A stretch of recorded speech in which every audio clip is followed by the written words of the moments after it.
tragédia toda, mas vamos olhar para o cenário como um todo, né, no geral. Vamos conversar agora com o professor do Instituto de Energia e Ambiente da USP, o Pedro Cortes. Pedro, boa noite, bem-vindo ao Expresso.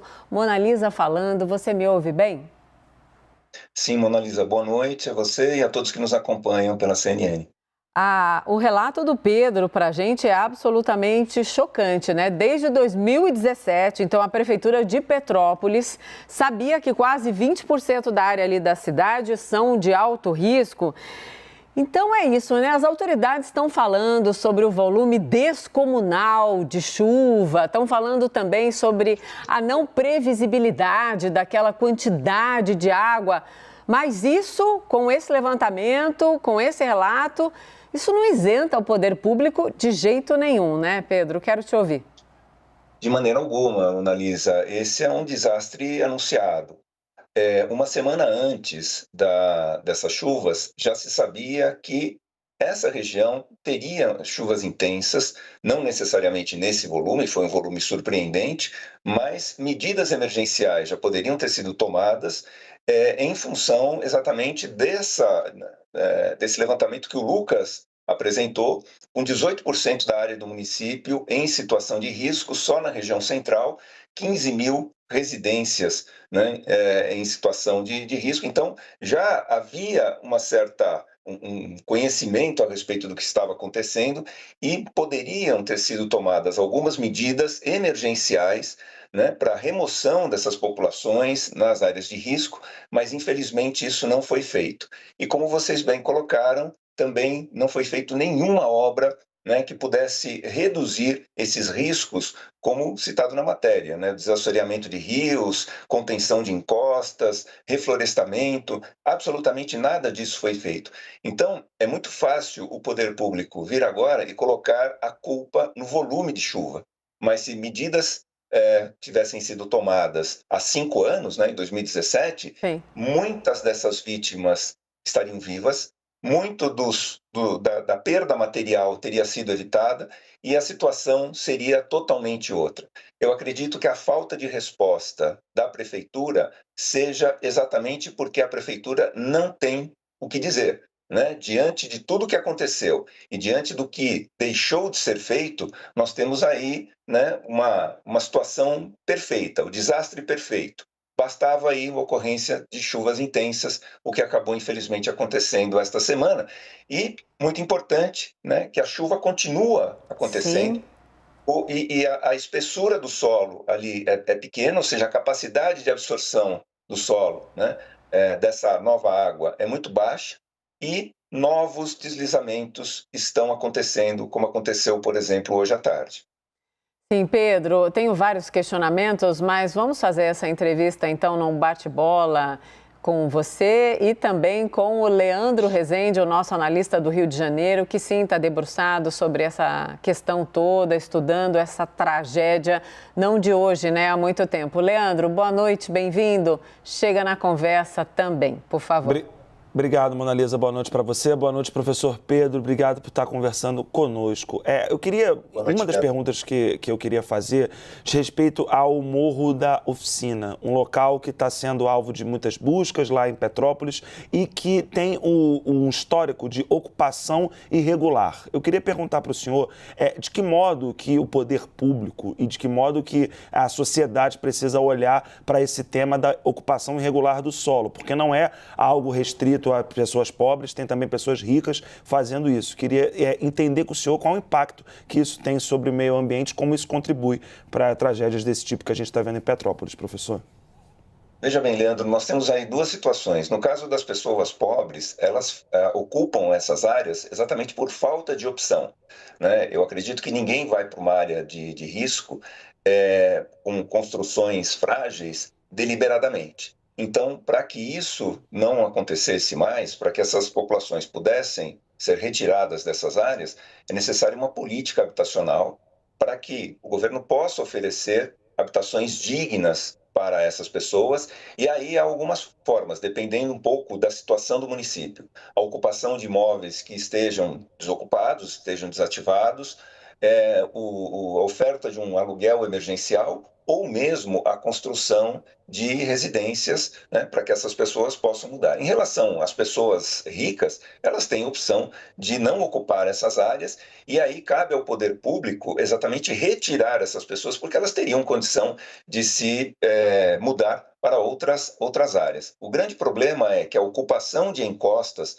principalmente nessas áreas onde a declividade é muito alta, isso é de altíssimo risco, porque normalmente a profundidade de solo ela é baixa e logo abaixo do solo nós já temos uma face rochosa por onde esse solo pode facilmente deslizar. Então, esse tipo de ocupação, além de ser proibido, né, deveria ser objeto de ação direta do poder público. Agora, nada disso foi feito, como a gente pôde constatar. Sim, Pedro, nós ouvimos hoje no relato também do Pedro Durão, nosso repórter que está lá na região serrana do Rio de Janeiro, a informação das 14 sirenes, né? Que sim, a Defesa Civil acionou diversas vezes ali pela chuva forte que caiu especialmente no fim da tarde. No ao vivo do Pedro e da equipe, ele também mostrou ali no alto do morro, né, luzes acesas à noite em residências, em locais que são considerados de risco, ou seja, essa tragédia que já matou 117 pessoas pode ficar ainda pior e nem me refiro ao trabalho de buscas, né? Tô me referindo à situação de agora. Como enfrentar essa situação? Porque pelo relato e pela imagem ali, é terra arrasada. As autoridades estão tomando as suas providências, está tendo ajuda, por exemplo, do governo de São Paulo, mandando bombeiros, cães farejadores. Mas a gente vê ali a situação toda num nível de fragilidade absolutamente assustador. Mona Lisa, recentemente, né, eu estava pensando a respeito desse tipo de ocorrência, porque eu participei, quando vocês cobriram o terremoto na Turquia e na Grécia, Sim. Em outubro de 2020, eu participei da cobertura e eu estava comparando qual das situações era pior, a de um terremoto ou essa situação na Serra do Rio de Janeiro. E eu concluo que essa situação ela é muito pior, porque ela é uma situação que permanece em função, inclusive, da ocorrência de novas chuvas e da dificuldade em remover essas pessoas que ainda estão em situação de risco. Deveria ter aí uma ação forte do poder público de retirar essas pessoas, conforme a reportagem apontou, para evitar que essas pessoas venham a morrer, porque novos deslizamentos eles poderão acontecer em função dessas chuvas, né? A previsão é de que nós vamos ter um aumento das chuvas agora no final de semana. Quer dizer, infelizmente, essa tragédia ela pode estar apenas começando. Vamos então retomar o papo. Estávamos conversando com o professor Pedro Cortes sobre toda essa situação em Petrópolis, a dificuldade, né, da gente olhar para essa terra arrasada e conseguir imaginar alguma iniciativa de fato com que isso não se repita, não necessariamente em Petrópolis, né, no Brasil como um todo, professor, porque nós estamos nos últimos meses relatando aqui, estamos narrando, analisando e repercutindo tragédias repetidas, né? E essa não é uma tragédia nova no nosso país. Essa é uma das nossas tragédias recorrentes. É necessária uma política pública nacional para a gente olhar para o déficit habitacional como um todo e também, infelizmente, o que pode ser considerado uma corrupção na fiscalização, uma fragilidade da fiscalização do Brasil de norte a sul quanto à ocupação de territórios perigosos, ilegais. É isso, professor?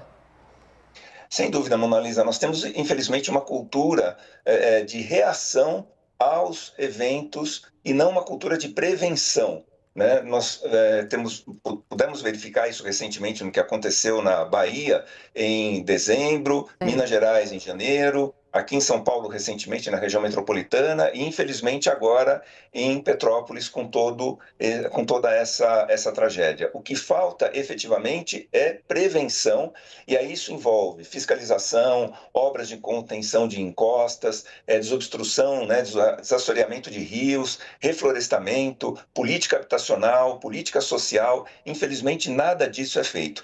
E quando isso não é feito, o custo é muito alto, seja em vidas humanas, seja na perda de patrimônio. Eu fico imaginando quanto tempo a cidade vai levar para se recuperar, para se reerguer. Isso pode levar muito tempo e muitas pessoas terão as suas vidas prejudicadas em definitivo, seja pela perda de familiares, seja pela perda de patrimônio que dificilmente será reposto. Então, as consequências do descaso, né? E aí eu coloco mesmo como descaso, porque a prefeitura estava com um estudo disponível desde 2017, apontando as áreas de risco e o que deveria ter sido feito e nada foi feito, né?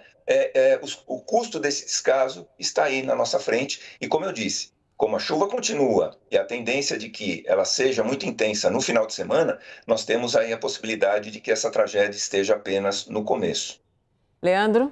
Professor, de um ponto de vista mais amplo, ontem tive uma conversa com Carlos Nobre e ele disse que tragédias desse tipo vão continuar acontecendo porque a gente vive numa espécie de ambiente de negacionismo climático. O que aconteceu em Petrópolis é uma tempestade, mas que ela é agravada pela ação humana. E isso é um argumento que ele usou para falar também do que aconteceu na Bahia nesse ano, em Minas Gerais e também em São Paulo. O senhor partilha dessa visão de que temporais como esses, de grande magnitude, muito concentrados, eles têm uma tendência de acontecer mais daqui para frente, professor? Sem dúvida, essa é uma das previsões do relatório do painel intergovernamental de mudanças climáticas. Em sucessivos anos, ele vem alertando para esse tipo de ocorrência, essa possibilidade no Brasil, onde nós teremos períodos prolongados de estiagem intercalados com períodos de chuvas muito intensas, como vem ocorrendo recentemente, Bahia, Minas, São Paulo e agora na Serra do Rio de Janeiro. Então, infelizmente, as mudanças climáticas, elas impõem uma realidade e nós precisamos aceitar que isso efetivamente está ocorrendo, que isso vai continuar ocorrendo, e esse negacionismo, né, climático, ele faz parte, na verdade, num grande espectro de um negacionismo científico mesmo. A gente vê por parte do governo federal um negacionismo muito grande em relação à saúde, né? Nós acompanhamos aí durante toda a pandemia. Dificilmente alguém do governo federal vai assumir que as mudanças climáticas são uma realidade. Muitas vezes eles falam que isso é um complô internacional e esquecem ou não sabem que os primeiros estudos sobre mudanças climáticas envolvendo gases de efeito estufa são estudos americanos realizados na década de 1970, ou seja, há mais de 50 anos se fala sobre isso. Mas, enfim, o poder público, de maneira geral, nega essas possibilidades, não toma qualquer tipo de providência. São raros os exemplos positivos que nós temos no Brasil a respeito de políticas públicas voltadas à mitigação dos efeitos das mudanças climáticas, políticas públicas que tenham sido colocadas em prática, né, efetivamente. Há muitos estudos, há muita coisa no papel, mas dificilmente isso sai em benefício da população. E as consequências a gente tem, infelizmente, assistido, não só com essas imagens que estão passando agora, mas com todo esse retrospecto que a gente tem desde o final do ano passado. Sim, professor, os nossos sistemas de alerta, por exemplo, aqueles que funcionam para as comunidades no Rio de Janeiro, eles funcionam até a contento em algumas vezes. Há um sucateamento dos nossos sistemas de alerta ou precisamos de um aprimoramento constante, frequente e que seja eficiente? Precisamos de um aprimoramento, Analisa. As condições climáticas elas estão se tornando muito mais intensas, muito mais agressivas, e esse tipo de monitoramento ele precisa ser ampliado, intensificado, né? Intensificado não só na abrangência geográfica, mas na capacidade de resolução, ou seja, de identificação prematuramente dessas possibilidades. É claro que uma tempestade como essa, por vezes, ela é de difícil previsão, mas os alertas, eles são fundamentais e nós devemos continuar investindo nesse tipo de ação. Vou citar um exemplo positivo. né? O rio Itajaí, em Santa Catarina, era palco de enchentes frequentes no século passado, Sim. e aí os municípios se reuniram e instalaram um sistema de alerta, né, que funciona muito bem, informando se o rio está subindo muito rapidamente ou se ele passou de um determinado valor, o nível passou de um determinado valor. Então, isso permite que a população tenha capacidade de reação com antecedência. Então, esses alertas, eles são fundamentais. Leandro? Professor, de um ponto de vista assim, ainda mais amplo, né? O senhor falou há pouco de como o governo federal, de uma forma geral, trata essa questão do meio ambiente e do clima.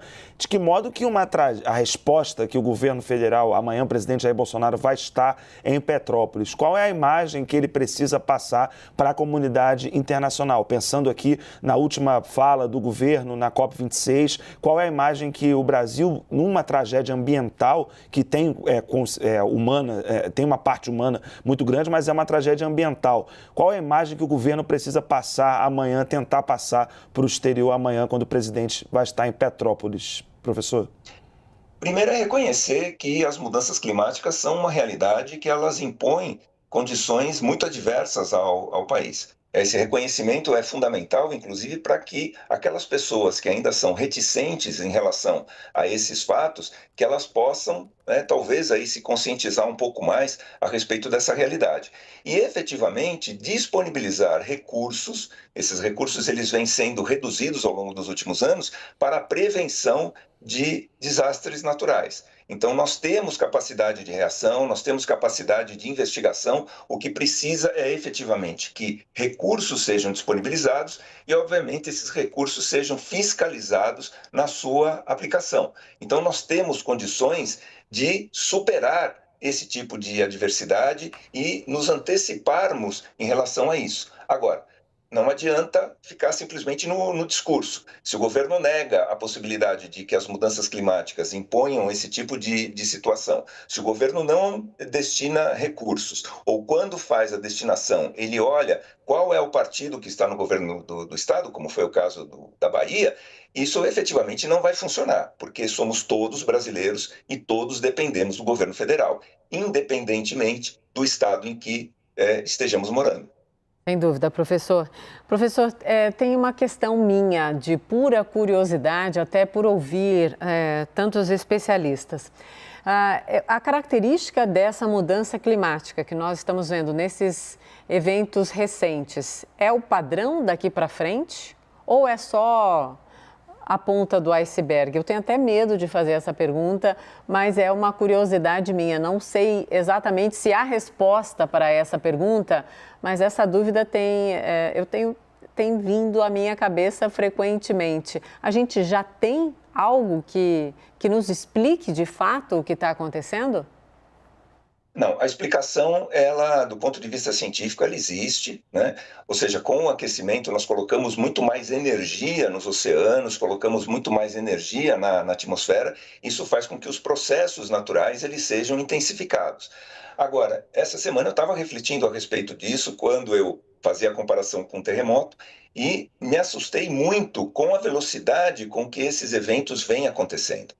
Eu ministro uma disciplina chamada Mudanças Climáticas no programa de pós-graduação em Ciência Ambiental do Instituto de Energia e Ambiente da USP. E eu confesso, tristemente, que hoje é muito mais fácil ministrar essa disciplina porque os exemplos eles são muito mais evidentes. Há alguns anos, trabalhávamos com possibilidades, obviamente que exemplos existiam, mas eles não eram tão intensos ou tão frequentes. Hoje nós temos uma coleção de exemplos, não só aqui no Brasil, mas em diversos locais, e o que tem me assustado, Mona Lisa, como cientista, é a velocidade com que essas mudanças estão ocorrendo, com que essa nova realidade está se impondo. Eu imaginava, sinceramente, que isso fosse ocorrer num ritmo um pouco mais lento e talvez não tão intenso no início, mas essa velocidade tem me surpreendido. Vou respirar fundo aqui enquanto o Leandro faz uma questão. Bora, Leandro? Professor, do ponto de vista das chuvas que aconteceram, como eu citei anteriormente, São Paulo, Bahia, Minas Gerais, Espírito Santo também teve, mas com um número reduzido de mortes. Agora, Petrópolis, aqui no Rio de Janeiro. Dá para comparar com outros verões? Porque, pelo que eu consegui pesquisar e entender, esse verão de 2022 é um verão atípico. O que a gente está vivendo desde dezembro é atípico na região sudeste. Dá para comparar com outros verões? Porque a gente veio no momento de seca dos reservatórios, dá para fazer essa comparação e dizer que esse é um verão pior ou ele é um verão de fato atípico no que diz respeito ao clima, professor? Ele é um verão atípico e pior do que os anteriores. Nós tivemos recentemente ocorrências muito ruins, né, muito intensas, por exemplo, em Belo Horizonte. Né? Mas normalmente essas ocorrências elas ficavam restritas a determinadas áreas. Elas não se espalhavam, se espraiavam como a gente tem visto este ano, né? E desde o final do ano passado. Ou seja, pegando boa parte do estado da Bahia, depois boa parte do estado de Minas Gerais, pegando a região metropolitana de São Paulo na sequência, agora afetando o estado do Rio de Janeiro. E nós ainda temos mais de um mês pela frente de verão. Né? Então, infelizmente, essas chuvas elas poderão se intensificar. Está previsto agora a formação de uma zona de convergência do Atlântico Sul, que é um corredor de umidade nesse final de semana, que traz umidade para essa região do Rio de Janeiro, Espírito Santo, umidade essa que vem da Amazônia. Então, o que nós temos em termos de conjugação climática é uma situação que seria usual, a presença do fenômeno Laninha, que faz com que ocorram mais chuvas no Nordeste e no Norte do país, e seca no Sul, só que isso se manifesta de uma maneira muito mais intensa do que nos anos anteriores. Isso mostra que há muita energia na atmosfera, energia essa provocada pelo aquecimento global. Professor Pedro Cortes, muito obrigada pela aula. Olha só que honra, uma aula, então, para a gente tentar compreender todo esse cenário tão avassalador, né? Meu coração está rasgado desde que a gente começou a tratar sobre essa tragédia, a relatar essa tragédia, mas é nossa obrigação, sim, colocar luz sobre a discussão para a gente tentar virar essa página, né? Muito obrigada, professor. Venha sempre conversar com a gente. Eu que agradeço a possibilidade de passar essas informações para a população em geral. Muito obrigada. Obrigada, Leandro Rezende, que fez dobradinha aqui comigo nessa entrevista. Obrigada, querido.